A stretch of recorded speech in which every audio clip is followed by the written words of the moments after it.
teknologi maklumat.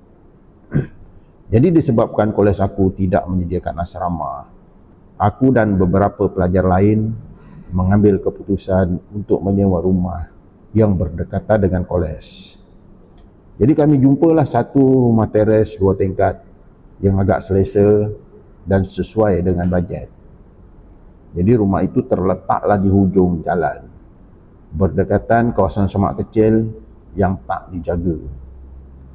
Aku menyewa sebuah bilik bersendirian di tingkat bawah.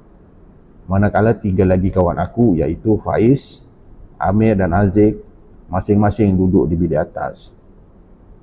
Bilik aku agak luas berbanding bilik mereka. Dan pada mulanya aku rasa bertuah juga kerana dapat bilik yang lebih besar dan ada bilik air sendiri.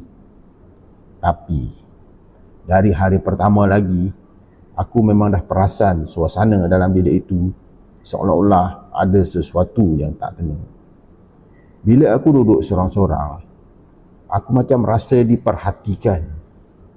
Kadang-kadang bila aku tengah baca buku pula, ataupun aku tengok telefon, aku dapat rasakan macam ada orang berdiri di sudut bilik memerhatikan aku secara diam-diam.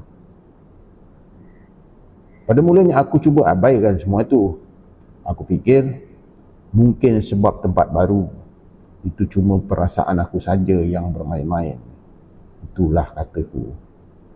Lagipun aku tak nampak kan, aku pun tak naklah nampakkan aku ni macam penakut. Jadi aku teruskanlah hari-hari aku seperti biasa. Tapi gangguan sebenar